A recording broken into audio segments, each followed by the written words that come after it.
Santo possa falar bastante ao nosso coração. Então, o nosso versículo-chave, Oséias, capítulo 6, verso de número 3. Nós vamos acompanhar aqui na revista atualizada, tá? Para que na hora de nós formos recitar, todos nós possamos falar na mesma versão, tá? A mesma conjugação dos verbos, ali para ficar mais bonitinho, tá? Conheçamos e prossigamos em conhecer ao Senhor, como a alva será a sua saída, Ele a nós virá como a chuva serôdia que rega a terra. Oséias 6,3. Vamos falar todos juntos? Vamos lá? Conheçamos e prossigamos em conhecer ao Senhor, como a alva será a sua saída, Ele a nós virá como a chuva serôdia que rega a terra. Oséias 6,3. Vamos mais uma vez? Acho que a gente pode fazer melhor, né? Vamos lá? Conheçamos e prossigamos em conhecer ao Senhor, como a alva será a sua saída, Ele a nós virá como a chuva serôdia que rega a terra. Oséias 6,3. Amém. Realmente conheçamos e prossigamos. Lembrando que essa palavra, esse texto é um texto que ele mostra o crescimento, né? Ele nos indica um crescimento. Pode ver, ele fala assim: conheçamos, você já conheceu a Deus, então você não tem que parar a sua vida aí. Você prossegue conhecendo cada dia mais, né? Ou seja, lá na sua casa, no seu trabalho, nos seus afazeres, dentro da sua sala de aula, na sua vida normal, na sua caminhada cristã, nos seus afazeres, no seu dia a dia, conhecendo e prosseguindo conhecendo cada dia mais. Está lá no seu trabalho, lá você está para conhecer o Senhor.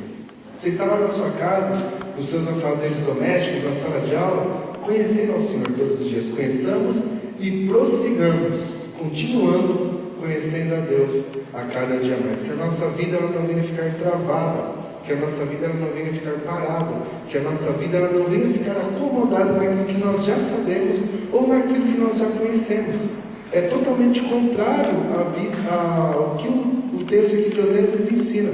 Ele fala: agora que você já conheceu um pouco, tá bom.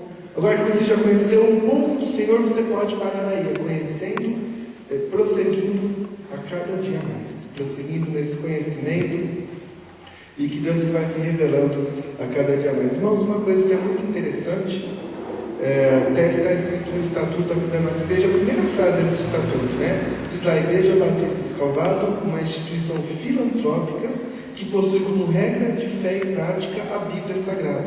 Então, qual que é a nossa regra de fé e prática? Qual que é a nossa regra de fé? A Bíblia. Você já leu a Bíblia? Toda? Para saber qual que é a sua fé? Qual que é a sua regra de fé? Interessante, né? Quantos aqui são? Nós temos hoje mais de 200 membros aqui na igreja. Mais de 200, nós temos 196, né, Murilo? Se eu não me engano, a última contagem, né?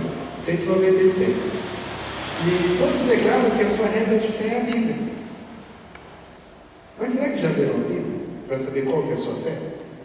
No que nós acreditamos? Na Bíblia. Você já leu a Bíblia para saber naquilo que você acredita? É meio contraditório, né, a gente dizer que a gente acredita naquilo que nós não conhecemos. E depois a gente fala ainda dos católicos, né? Eles acreditam em coisas que eles nem sabem. E nós? E nós? Será que nós sabemos aquilo que nós temos? Então, é algo que nós temos que conhecer e prosseguir no conhecimento a cada dia. Pode ir? Vamos avançar?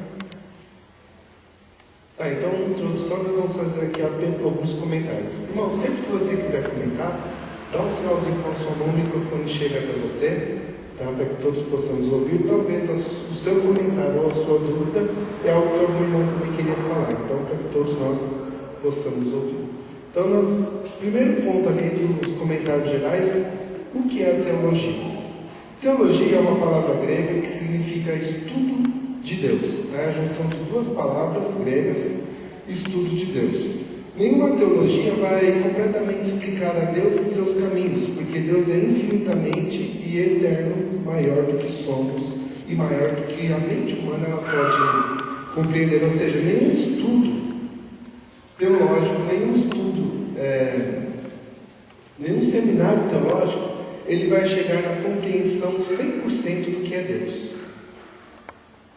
Porque a mente humana, por mais que ela possa estudar, por mais inteligente que ela possa ser, ela nunca vai chegar ao pleno conhecimento 100% de quem Deus é. A nossa mente é muito limitada para isso. Aqui na Terra, né? Porque o dia que chegarmos nos céus, nós conhecemos, iremos o conhecer e o veremos face a face. É interessante que Deus, embora nós não conseguimos compreender 100% quem é Deus, mas Ele se permite conhecer o máximo que nós conseguimos. O quanto mais você se esforçar em conhecer a Deus, quanto mais você busca, se esforçar não, melhor, quanto mais você buscar em conhecer a Deus, mais Ele vai se revelar a você. Ah, mas é impossível conhecer 100%. Realmente, é impossível conhecer 100%. Mas quanto mais o seu busca, mais Ele se revela. Quanto mais o seu conhece, mais sede de conhecer Ele vai dar a você. Então, quanto mais você buscar conhecer a Deus, mais Ele vai se revelando na sua vida. Em todas as palavras, a teologia então ela seria a arte, a ciência ou a técnica de conhecer a palavra de Deus. Você pode até anotar aí, né, o que é a teologia. É a ciência, a arte ou a técnica de conhecer a palavra de Deus.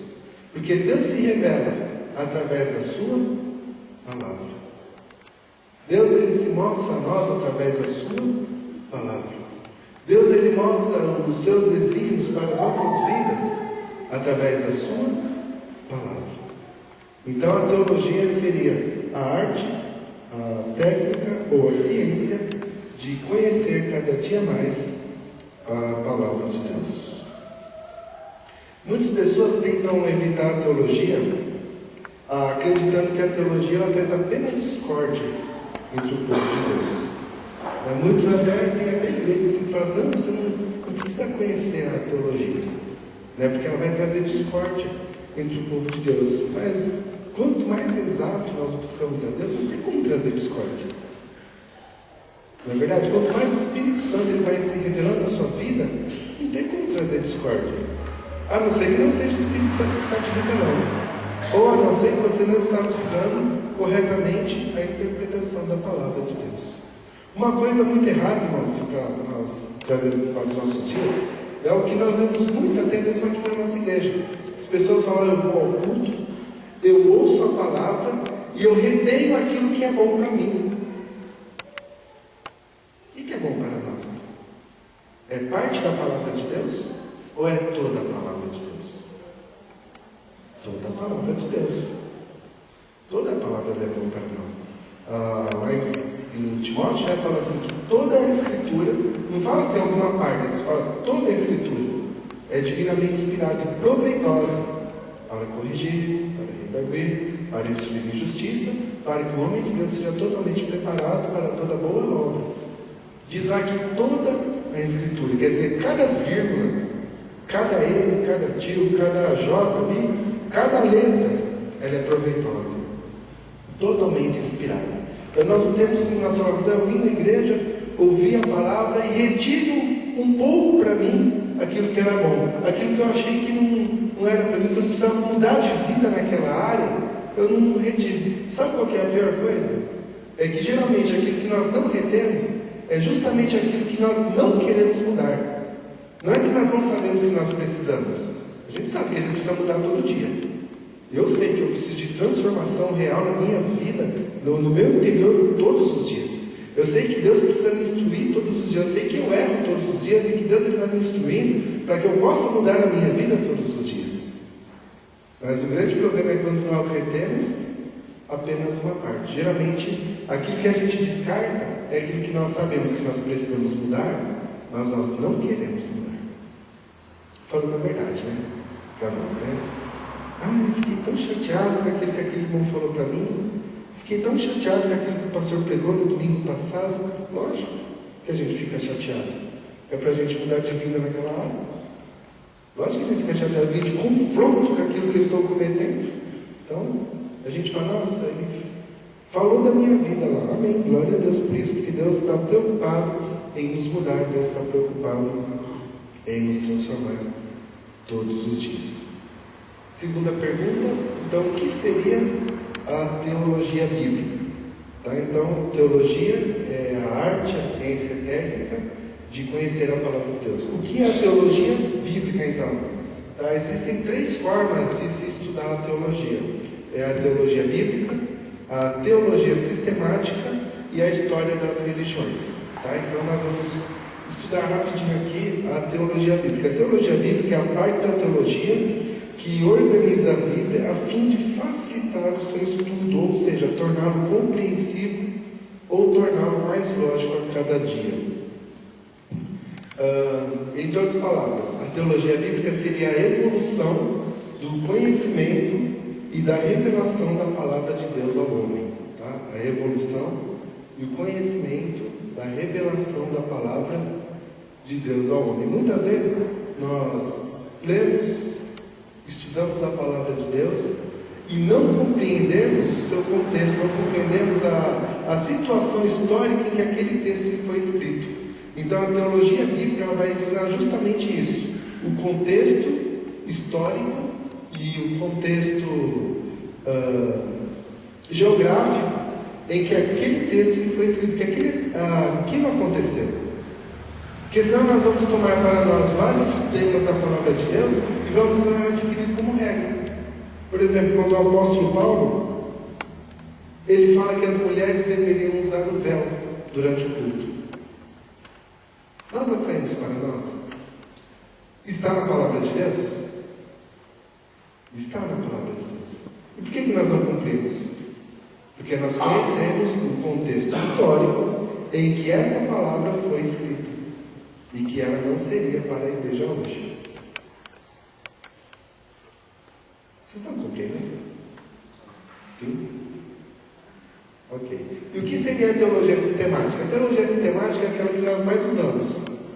É a teologia quando um único livro da palavra de Deus ele não consegue trazer um estudo aprofundado de um tema. Então nós usamos vários livros e nós damos nomes a esses estudos. No caso, a teologia sistemática, ela seria, por exemplo, a angelologia, que é o estudo dos anjos. Então, um único livro da palavra de Deus ele não consegue trazer o conhecimento dos anjos. Então nós estudamos vários contextos distintos da palavra de Deus para chegar numa conclusão que se chamaria angelologia, que seria a teologia sistemática. Outro estudo da teologia sistemática seria a cristologia. Nós queremos estudar a vida de Cristo. Um único livro da palavra de Deus, ele não consegue trazer a compreensão de quem realmente foi Jesus e da sua obra. Então nós estudamos vários livros da palavra de Deus para conseguir chegar na conclusão de quem seria Cristo e da cristologia. Por exemplo, a antropologia é o estudo da humanidade dentro da palavra de Deus. A paracletologia é o estudo do Espírito Santo na palavra de Deus. E a martiologia com H, a martiologia é o estudo do pecado dentro da palavra de Deus. Essa seria a teologia sistemática. Tá? A teologia bíblica, então, ela vai estudar livro por livro da palavra de Deus, trazendo o conhecimento histórico e geográfico em que ele foi escrito, o contexto, em que ele foi escrito, ou o contexto em que aconteceu aqueles acontecimentos. Terceira pergunta. Então, o que é a Bíblia? A Bíblia ela é 100% a palavra de Deus. Embora a Igreja Católica ela fala que a Bíblia ela é parcialmente a palavra de Deus, tá? Porque principalmente quando você vê a história de Jonas, os padres eles falam que a história de Jonas ela é uma linguagem figurada, que não tem como uma pessoa passar alguns dias ali dentro da barrigada de um peixe, porque realmente não conhecem o poder de Deus, por isso que falam isso, porque a palavra de Deus ela realmente ela é a verdade, e ela é 100% a palavra de Deus. A Bíblia ela é 100% a palavra de Deus, e ela se revela ao homem de 3 maneiras diferentes. A primeira maneira que ela se revela é a forma universal, quando Deus se revela a todos os homens de uma única maneira. Exemplo, Deus amou o mundo de tal maneira que deu seu Filho unigênito unigênito, para que todo aquele que nele crê não pereça, mas tenha vida eterna. Essa é uma revelação universal, ou seja, o mesmo texto sendo revelado a mesma vontade de Deus para todos os homens. A segunda revelação de Deus é a revelação restrita. Ela é tanto restrita para o povo de Deus, como restrita para os ímpios. Aquele texto de Coríntios que fala: vós que sois de Deus, não andeis segundo a carne. Então é um tema assim que ele é restrito somente ao povo de Deus. No vós que sois povo de Deus, não andeis segundo a carne. E a terceira revelação da palavra de Deus é a revelação pessoal. Quando ela se revela pessoalmente para cada um de nós. Quando Deus ele revela a vontade dele no íntimo, no pessoal, para cada um de nós. A palavra de Deus tem poder disso? Tem poder sim. Se revelar pessoalmente a cada um de nós. Quantas vezes você está passando por uma situação tão complicada na sua vida, você está buscando uma resposta de Deus, você abre a palavra de Deus e fala: olha, Deus realmente falou comigo. Deus realmente trouxe aqui um texto aqui e realmente mudou a minha vida. A revelação pessoal de Deus que Deus está trazendo sobre a sua vida. Agora, se você não tem um conhecimento e um contato com a palavra de Deus, aí não há como você receber nem a revelação universal, nem a revelação restrita, muito menos a revelação pessoal. Então, lembrando que a Bíblia, ela é 100% a palavra de Deus. Então, como estudar a Bíblia? Existem 3 formas de se estudar a Bíblia, que é através da exegese, da hermenêutica e também da homilética. Você pode copiar essas 3 aqui. Volta um pouquinho, Dani, só para mim não me perder. Obrigado. Tá? Então, 3 formas de estudar a palavra de Deus: exegese, hermenêutica e também a homilética. Alguém gostaria de comentar alguma coisa? Não? Ok. O que é então a exegese? A técnica, a ciência ou a arte de esmiuçar todo o contexto bíblico. Então você abre a palavra de Deus e você vai esmiuçar o contexto bíblico. Então você lê lá: que Deus amou o mundo de tal maneira que deu seu Filho unigênito, para que todo aquele que nele crê não pereça, mas tenha a vida eterna. Então você faz uso de algumas perguntas. Quem foi que falou isso? Aonde ele estava? Para quem essas palavras foram citadas? Qual que era o contexto histórico? O que estava acontecendo ali para que essas palavras fossem citadas? Então essa seria a exegese. A hermenêutica, ela também é a arte, a ciência ou a técnica de você interpretar corretamente o texto bíblico, você entender o que ele traz para a sua vida nesses dias. Embora ele foi escrito há 1.500 anos atrás, foi escrito há 2.000 anos, 1.500 não tem, né? Há 2.000 anos atrás, há 4.000 anos atrás que foi escrito, mas o que ele tem a trazer para a sua vida hoje? O que ele faz na sua vida hoje? Essa seria a hermenêutica. E a homilética seria a arte ou ciência ou a técnica de você comunicar a palavra de Deus. A homilética, então, é a ciência de você pregar a palavra de Deus. É a maneira que você prega, que você, quando falamos pregar, não é somente você estar aqui na frente da igreja. É você falar a palavra de Deus, citar, ensinar pessoas, dar aulas sobre a palavra de Deus. Você comunicar a palavra de Deus.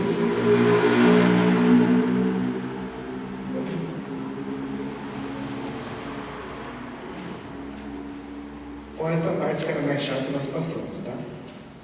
Agora a gente entra numa parte um pouco mais comunicável, né? A gente vamos falar um pouco mais a mesma língua, tá? Algo mais acessível ao nosso conhecimento. Principais questionamentos, então. A Bíblia é a palavra de Deus? 100%. Tá? Ela é 100% a palavra de Deus. Por que ela não está em ordem cronológica? Por quê?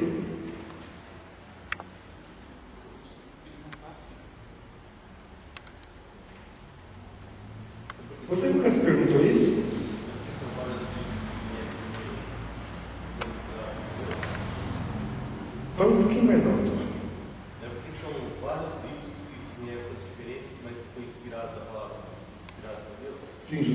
são vários livros, escritos em épocas diferentes, mas todos inspirados por Deus.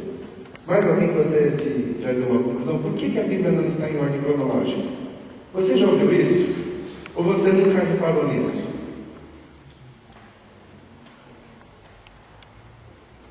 Esse é um questionamento que eu tinha. Por que a Bíblia não está em ordem cronológica? Sabe qual foi a minha maior surpresa? Que a Bíblia não está em ordem cronológica. Ela está em ordem cronológica. Ela começa onde? No princípio da criação. E onde ela termina? No final dos tempos, na eternidade. Ela está em ordem cronológica. Agora, por que ela não está 100% em ordem cronológica? 100% porque não tem como ela estar 100% em ordem cronológica.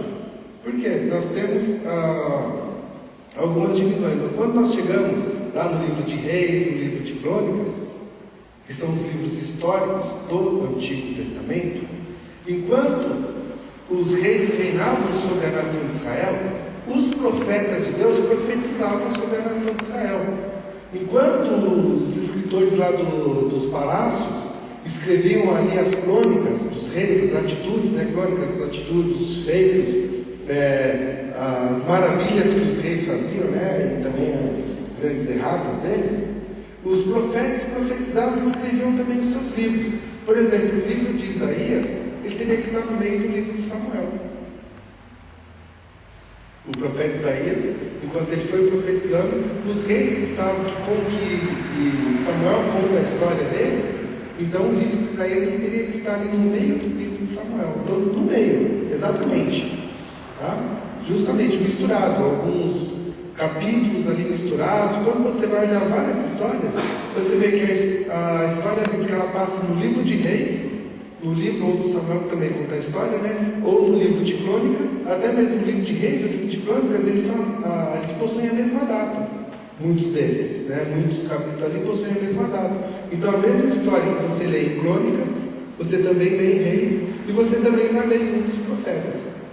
Existem histórias bíblicas que passam em 3 livros diferentes, a mesma história. Creio que você já reparou nisso, Nem você está lá, não, mas já li isso aqui no outro livro. Mas eu já vi esse acontecimento ali nos reis, Então você vê o profeta profetizando, escrevendo segundo a visão dele, e os reis ali falando segundo a visão dele. Então essa foi uma grande surpresa que eu tive quando eu comecei a estudar a palavra de Deus, que ela realmente está em ordem cronológica. Ela está numa forma como nós podemos entender. E por que o Novo Testamento ele não está em ordem cronológica? Ele também está. 100% não tem como. Porque o livro de Atos, ele é o livro histórico do Novo Testamento. É o único livro histórico que nós temos no Novo Testamento, é o livro de Atos. Ele conta do início da igreja até alguns acontecimentos, porque a igreja não teve fim, até alguns acontecimentos. Então, muitos livros, muitas cartas de Paulo, elas teriam que estar no meio do livro de Atos. Por exemplo, a carta aos Romanos, ela tinha que estar em mais ou menos Atos 13, Atos 14, porque enquanto estava naquele acontecimento foi quando a carta foi escrita. Então não tem como a Bíblia estar 100% em ordem cronológica. 100% não tem como. Mas ela está numa ordem cronológica que você pode ler, compreender e estudar. Pode? Algum comentário?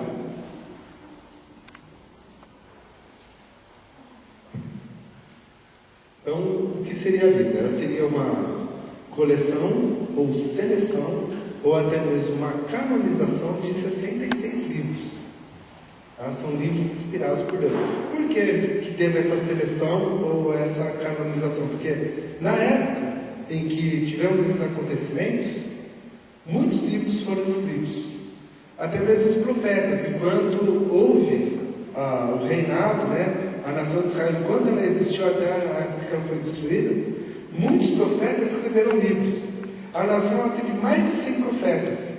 E nós não temos mais de 100 livros de profetas. Então nem todos os livros, nem todos os profetas tiveram os seus livros canonizados ou selecionados para serem considerados inspirados pela palavra de Deus. Somente aqueles que o Espírito Santo dirigiu para que ele fosse realmente canonizados e fossem os livros que estariam compondo o cânon hebraico, assim como nós temos hoje, tá? A canonização se deu então no ano 100 depois de Cristo, né, no concílio de Jamnia, né? Tem um M ali antes. Jamnia, é assim que se pronuncia. Jamnia, né? Então foi no ano 100 que a Bíblia ela terminou assim dessa forma como nós conhecemos. Os últimos livros a entrar aqui foram os livros de Daniel e Cantares de Salomão, que por muito tempo o livro de Cantares foi um livro proibido. Era considerado um livro erótico e até mesmo considerado um livro pornográfico. Por muito tempo ele foi considerado isso. E depois que Deus trouxe a revelação que realmente se tratava de uma carta de amor que Deus tinha escrito para a sua igreja, para os seus filhos. Tá? Então foi no ano 100 que se deu esses últimos livros e essa canonização assim como nós temos nos dias de hoje. Tá? As primeiras traduções, que ela foi escrita em 4 línguas, né, se deram no ano de 1547, 30 anos após o início da Reforma Protestante. Pode passar. Você pega um artigo aqui para você e passa o restante dos demais irmãos, tá? Aqui conta um pouco da história do padre João Ferreira de Almeida, que traduziu a palavra de Deus para o português. Tá? Então o artigo aí, o artigo da Sociedade Bíblica do Brasil, é um artigo que está lá no Museu Britânico. Tá? Traduzido aqui para o português, você leva para sua casa, estuda lá na sua casa. Nós não vamos comentar da vida dele aqui, porque nós não teríamos tempo para falarmos sobre isso.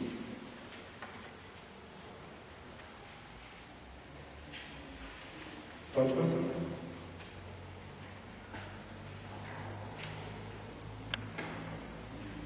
Ok? Então, as divisões de estudo bíblico.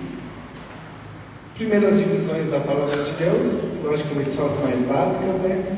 São as divisões do Novo e do Velho Testamento.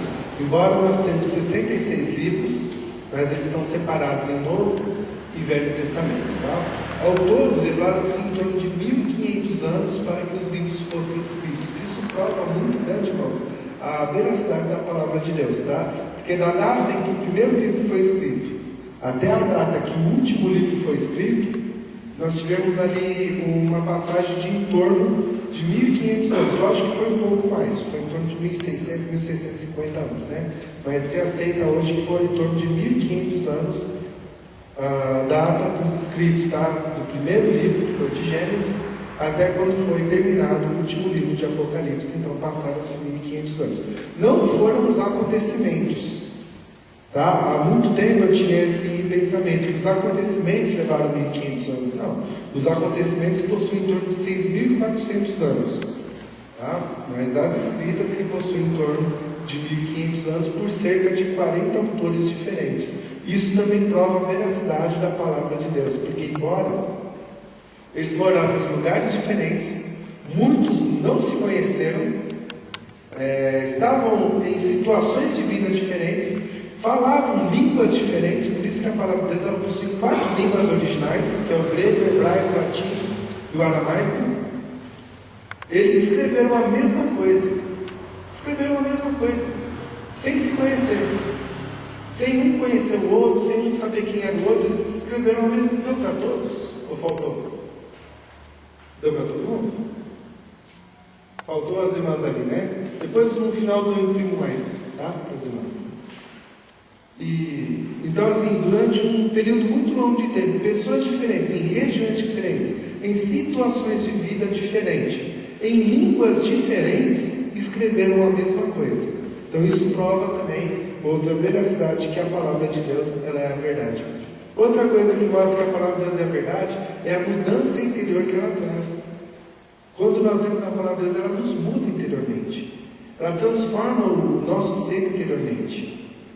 Essa é outra veracidade dela, porque nenhum outro livro, você pode ler o Corão, você pode ler o livro de Mormon, qualquer um deles não traz mudança interior, não traz mudança interior, mas a palavra de Deus, ela traz mudança interior.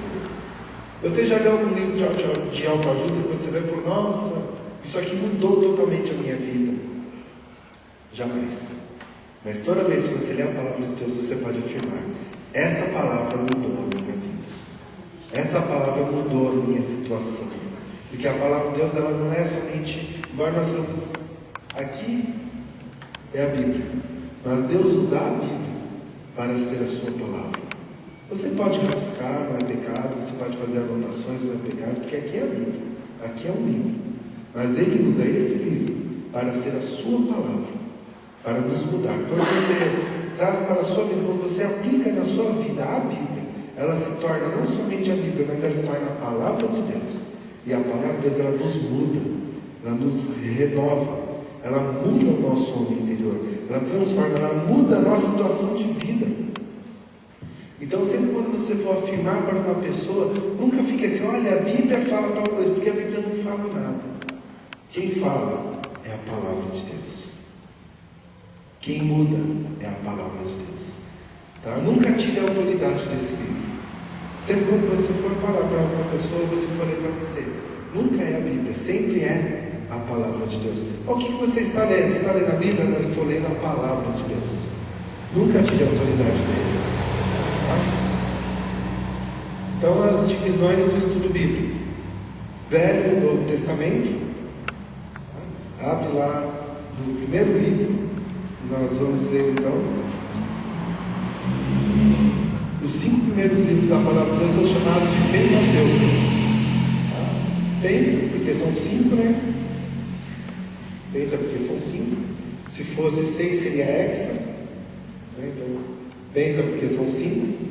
Os 5 primeiros livros escritos por Moisés: Gênesis, Êxodo, Levítico, Números e Deuteronômio. Então você tem aí 5 livros que são o Pentateuco. E só um detalhe: um dos mais ricos, tá? Os mais ricos em conhecimento é o Pentateuco. O mais chato de ler também. Concordo com você, tá? É super chato de ler, mas são os mais ricos em conhecimento. Depois nós temos 12 livros históricos aqui no Velho Testamento, tá? Quais são eles? Josué, Juiz, Ruth, primeiro, aliás, e segundo Samuel. Você não precisa de falar primeira, né? Mas é livro, não é carta, é livro. Então é o nosso livro: primeiro e segundo Samuel, primeiro e segundo Reis, primeiro e segundo Crônicas, Esdras, Neemias e Esther. Então são os livros históricos. Estão totalmente em ordem cronológica, tá? Do começo ao fim. Os livros estão em ordem cronológica, não um após o outro, tá? Mas o livro, quando você lê Crônicas, primeiro Crônicas, ele está totalmente em ordem cronológica. Segundo Crônicas é a continuação dele, tá? Está totalmente na ordem cronológica. Depois nós temos os livros poéticos. Quais são eles? Jó, Salmos, Provérbios, Eclesiastes e Cantares de Salomão. Tá? São os livros considerados livros poéticos. Aí depois nós chegamos aos profetas maiores. Como o pastor Lúcio sempre fala, né? Não é porque eles eram mais altos em estatura. Profetas maiores, porque os livros são maiores, escreveram muito mais, né? São 5. São eles: Isaías, Jeremias. Qual mais? Ezequiel. Faltou um? Lamentações. Também foi escrito por Jeremias. Tá? Depois nós temos os profetas menores, como o pastor Lúcio também sempre fala, não é aqueles que eram mais baixinhos, são aqueles que escreveram menos. Tá? São todos esses aí que terminam então o Novo Testamento. Tá? Então, Pentateuco, históricos, poéticos, profetas maiores e profetas menores. Oi? O Velho Testamento. Eu falei novo? Perdão. Então, que terminam então o Velho Testamento. Então, quando nós chegamos no Novo Testamento, você vai ver que também nós temos 5 divisões, né? Similares também. Você viu que interessante? Embora ele é bem menor, mas nós também temos 5 divisões, também são bem similares, né?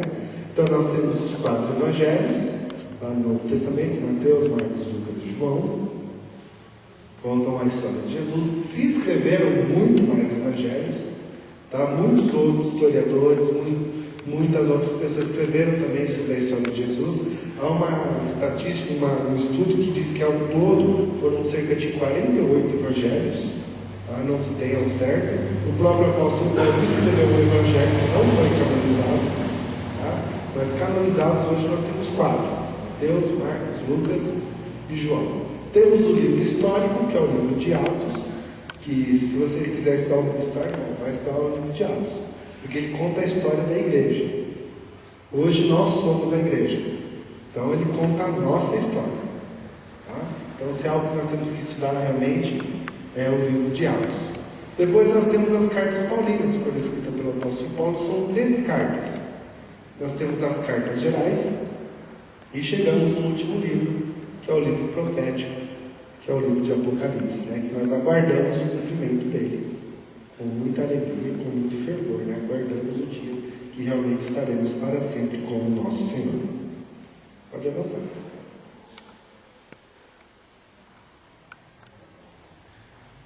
Eras e dispensações. Para facilitar o nosso estudo, vamos realizá-lo através das dispensações, que nós vamos chamar de eras.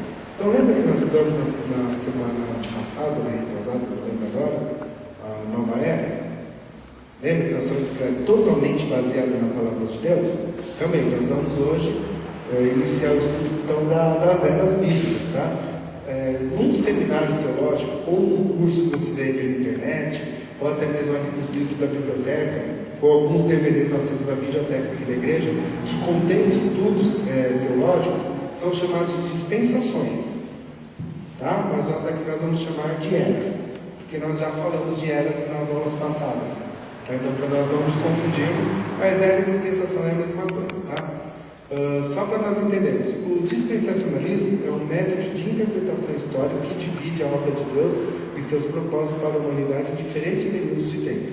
É usado em todos os seminários teológicos universalmente, ou seja, da mesma forma, todos os seminários teológicos eles utilizam da mesma divisão das dispensações.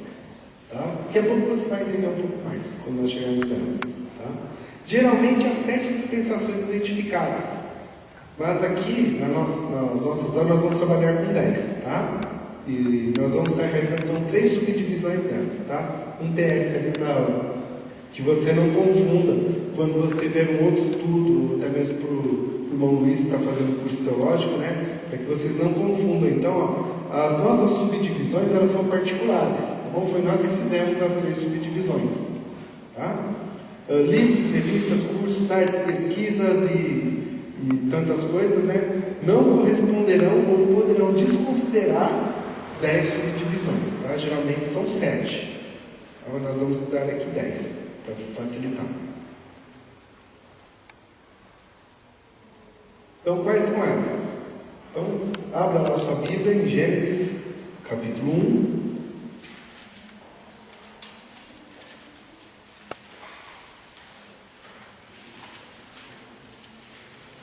Até Gênesis capítulo 3. Segura assim, ó, se você puder, tá? Para você entender um pouco mais.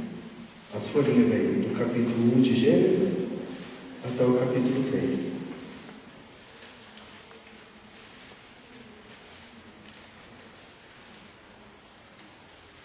Então essa aqui ela é chamada de Era do Paraíso. Tá? Começa lá em Gênesis capítulo 1, verso 28. Porque do 1 até o... Aliás, acho que seria o 26. Seria até... Começaria no 26. Eu escrevi errado ali. Tá? Então, quando você lê Gênesis capítulo 1, do verso 1 ao 26, é a criação. Então ali não existia vida, não existia a era, então não tem como se dizer nada, tá? Mas até o capítulo 3, no verso 24, nós temos a primeira era, ou a primeira dispensação, tá? Que nós vamos chamar de Era do Paraíso. O curso teológico ele traz como dispensação da inocência. Então nós vamos chamar aqui de Era do Paraíso. O que nós vamos encontrar na Era do Paraíso? Nós vamos encontrar a criação do homem, o homem dando nome aos animais, nós vamos encontrar ali a criação da mulher, nós vamos encontrar também Deus dando a ordem, as 2 árvores que estavam no jardim, aliás, que estão até hoje, No jardim, as duas, a da sabedoria e a da vida, estão as duas árvores no jardim. Nós vamos encontrar o primeiro pecado da humanidade, vamos encontrar a manifestação de Satanás. Nossa, isso é terrível, né? Logo no começo, a manifestação de Satanás, né? Logo na primeira era já encontramos o encardido ali se intrometendo no meio ali da nossa vida. Nós vamos encontrar o que mais? A expulsão do homem do jardim. E vamos encontrar também a primeira menção dos anjos, né? Há pessoas que afirmam que não existe anjo da guarda. Nós vamos encontrar aqui logo nessa primeira era a menção dos anjos da guarda, tá? Então, logo ali na primeira era, que é chamada de era do paraíso ou dispensação da inocência. Depois, quando nós chegamos no capítulo 4 de Gênesis, agora você segura do 4 até o capítulo 6. Vendo essas folhinhas aí do 4 ao 6? Aqui nós temos a segunda era, que nós vamos chamar de era pré-diluviana. Tá? O curso teológico chama dispensação da consequência. Tá? Mas aqui nós vamos chamar de era pré-diluviana. Tá? Do capítulo 4 ao capítulo 6. Embora são poucas folhas, mas do capítulo 4 ao capítulo 6 de Gênesis, nós tivemos uma passagem de 1656 anos. Aqui, ó, em 3 folhinhas. 1656 anos. É um bom período, né? Em 3 folhinhas apenas. Tivemos um grande período ali. O que nós vamos encontrar aqui? Nós vamos encontrar o primeiro assassinato, vamos encontrar o primeiro nascimento, e vamos encontrar também a primeira genealogia e a primeira sentença de morte. Também nós vamos encontrar nessa era aqui, na era pré-diluviana, né? Quando Caim matou Abel, ou Abel matou Caim? Caim matou Abel, realmente ao contrário do dicionário, ABC, Caim matou Abel.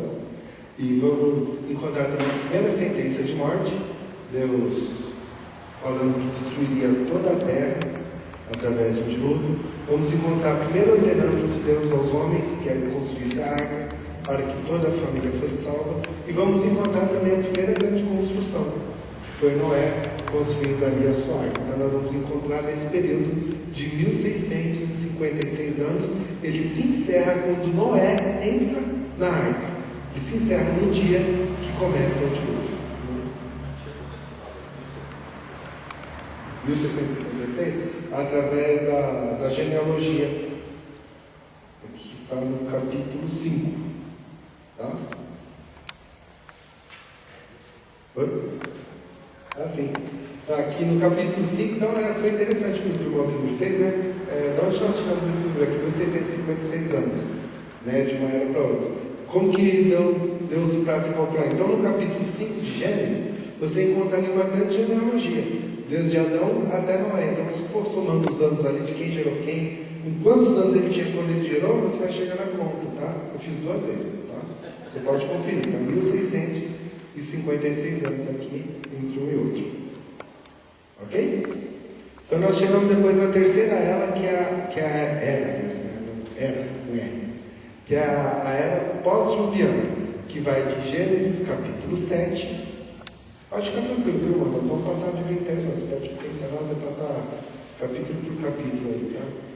Do capítulo 7 até o capítulo comecinho do 12. Tá? Que é a era pós-diluviana. Ela é muito interessante porque ela trouxe um acontecimento que move as nossas vidas até hoje. Porque até os dias de Noé se falava a mesma língua na terra. Então aqui nessa era que não se deu para se calcular no período de tempo, nós vamos encontrar a construção da Torre de Babel e a divisão do mundo em línguas. Eu considero assim um acontecimento mais fantástico da palavra de Deus. Porque as pessoas estavam conversando. E continuaram conversando, só que de repente um não entendia mais o outro. O que é interessante que a pessoa ela estava falando e ela continuou falando da forma como ela sempre falou. Só que aquele que falava português, de repente passou a falar inglês na área, ele não percebeu, nossa, eu estou falando inglês, nossa, estou falando. Não, ele não teve essa percepção. Ele teve a percepção que ele não entendia o que o outro falava. Então ali foi um acontecimento fantástico, né? E segundo os dados da Sociedade Bíblica do Brasil, hoje no mundo existem cerca de 2.590 idiomas diferentes. Imagina a confusão que foi naquele lugar. Por isso que cada um tem que se espalhar para um canto do mundo, porque não se entendia mais. Um não conseguia mais conversar com o outro, um não conseguia mais se comunicar com o outro. Então foi um acontecimento muito fantástico, né? Algo assim muito marcante e diferente. Então nós encontramos aqui nessa era, que é a era pós-diluviana. Quer comentar? Só lembrando, no caso, só voltando um pouquinho da era diluviana, naquela época, quando Noé ainda construía a arca, não tinha chuva, né? Era só um orvalho que subia. Então não tinha noção do que era. Então eu estava falando, vai chover, vai inundar. O que é isso? Eu não sabia, não entendi. Realmente, né? E algo também interessante da construção da arca, né? É que naquela época não existia serra elétrica, nem serrote. Eles derrubavam a árvore na raça mesmo, né? Carregavam na raça também. Não tinha, o cavalo até aquela época não era domesticado. Ele carregava na raça mesmo. E não tinha um fogão, nem caldeira, nem gás, né? Para se acender, porque a árvore foi construída com piche, né? Uma árvore era colada na outra do piche, né? Imagina só como o piche, você já viu o piche como que é? O caminhão está fazendo asfalto, derrubando a rua ali, o fogo está aceso ali na ponta do caminhão, porque o negócio ali tem que ser muito quente mesmo, né? Mas construíram a arca. Construíram. Sem recursos, né? Isso, uma caixa. Sem recurso nenhum, mas construíram. Né? Então, realmente é o poder de Deus.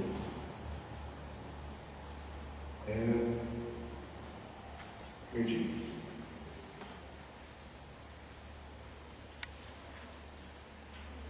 Então, aqui nós vamos encontrar também uma genealogia muito grande, também muito chata de ler. Né? Tem muita gente que pula, né?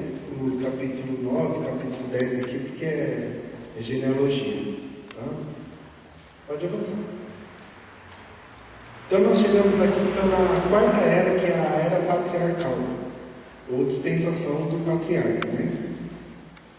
Está lá no capítulo 12 até o capítulo 19 de Gênesis. Viu por que eu falei que o Gênesis era um dos mais ricos?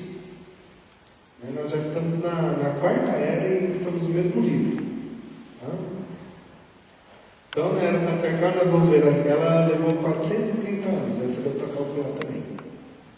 Tá? Nós vamos ver ali o chamado de Abraão, Abraão saindo então da sua terra. Primeiro ele levou o pai dele junto com ele, depois ele deixou o pai dele em outro lugar, depois ele foi somente com algumas pessoas, depois ele se separou de Ló. Eles estavam juntos, se separaram dentro dessa era. Depois teve aquele acontecimento que eles passaram por uma cidade, tiveram que mentir. Teve um outro filho. Então nós vamos encontrar toda essa passagem aqui nessa era, de 430 anos, de Gênesis capítulo 12 ao capítulo 19. Então são 7 capítulos aí, mostrando a era patriarcal. Tá? O nosso estudo ele vai se conter nisso, tá bom, irmãos? Nós vamos estudar as eras e os livros, tá? Então, em 4 aulas, ou cerca de 3, quantos assim nós precisamos fazer. Depois nós entramos lá em Êxodo, né, capítulo 19. Falei, tinha falado de Gênesis, é Êxodo 19. Em Êxodo capítulo 20 até Neemias, junta aí uma porção enorme aí da palavra. Até Neemias capítulo 13, verso 31, nós vamos encontrar aí a era mosaica. Tiveram grandes acontecimentos nessa era? Sim. Enormes acontecimentos, porque é a maior era que nós temos em termos assim de período de tempo. Tá? Foi a maior que nós nós tivemos, porque ela vai até os dias de Jesus. Tá? Mas aqui são os livros históricos, tá? Depois são os livros dos profetas que deveriam estar aqui no meio, tá? De cada um deles. Então nós encontramos aqui uma era gigantesca, vários acontecimentos. Nós vamos ver o povo ali saindo do Egito, o povo vivendo no Egito, construindo o tabernáculo. Nós vamos ver ali o reinado dos primeiros reis, depois a divisão dos reinos, as batalhas, as vitórias, as guerras, as perdas, as guerras. Vamos ver o cativeiro babilônico, quando o povo depois foi livre de novo, a reconstrução de Jerusalém, a reconstrução dos muros. Tudo nós encontramos aqui nessa era, que é a era mosaica. Por que é chamado de era mosaica? Porque é quando o povo vivia debaixo da lei de Moisés. Não estamos dizendo que eles obedeciam, tá? Porque muitos ali se desviaram, né? Não obedeceram, mas era a época em que a lei de Moisés ela estava em alta, ele estava reinando ali dentro do povo judeu. E lembrando que a lei de Moisés, quando nós vamos assim, lei de Moisés, né, ou lei, nós pensamos assim que é somente algo da religião, mas era a lei que regia o país, tá? Que regia toda a nação de Israel. Eles era regido, os reis governavam através da lei de Moisés. Bom, era a lei que regia realmente o país. Depois nós chegamos então lá nos livros, nos evangelhos, aliás, né? Mateus, Marcos, Lucas e João, os 4 evangelhos. Nós vamos encontrar então a era messiânica, que é uma das eras mais bonitas que nós temos para ler, né? Quando o Messias estava aqui na terra anunciando o reino de Deus. Jesus, ele não pregava outra coisa. Diz lá em Mateus que ele pregava o evangelho do reino. Ele não pregava outro evangelho, ele pregava o evangelho do reino. Então é a era messiânica. Ela levou 34 anos, tá? Que vai até a ressurreição de Jesus e a descida do Espírito Santo e a expansão da igreja. Vamos ver. Chegamos então na 7ª, que é a Era da Graça, vai de João capítulo 20 até os dias atuais. Tá? Então, mais ou menos 2000 anos, um pouco mais, que nós estamos vivendo hoje na Era da Graça, que a nova era diz como era de peixes, né? Mas era da graça. E nós vamos ver então o início da igreja, que nós estudamos ano passado, todas as 6 fases que a igreja teve aqui na terra, e até os dias atuais como nós estamos hoje. Tá? Então hoje nós vivemos dentro e debaixo da era da graça, onde nós somos salvos pela graça de Deus, e graças a Deus por isso. Nós não precisamos fazer rituais, não precisamos cumprir com ritos, com sacrifícios, com matança de animais, nem debaixo de lei, debaixo de nada. Hoje nós vivemos debaixo somente da graça de Deus, né? Por isso que a palavra que o apóstolo Paulo escreveu, a sua graça me basta. Ela realmente basta para a nossa salvação. Graças a Deus, Ele é suficiente para nos salvar e para mudar as nossas vidas, tá? Nós chegamos então depois na era tribulacionista. A era da graça, ela vai se encerrar no dia do arrebatamento da igreja, tá? O dia que soar as trombetas e nós sairmos aqui dessa terra e nos encontrarmos lá no céu com o Senhor, nós vamos iniciar então a era tribulacionista, que ela vai ter um período de 7 anos, divididas em 2 etapas, 3 anos e meio, 3 anos e meio. Então começa lá em Apocalipse capítulo 4, verso 1 até o capítulo 20, verso 10 de Apocalipse. Então nós temos ali apenas alguns capítulos que contam como será então a era tribulacionista, tá? Tanto a tribulação como a grande tribulação. Então é uma era só, dividida em 2 etapas, tá? Nós vamos viver ela ainda para a glória de Deus. Espero vivê-la no céu com o Senhor. Depois nós vamos chegar na era milenar. Essa é a menor de todas, embora ela vai possuir 1000 anos, mas ela está no capítulo 20 de Apocalipse,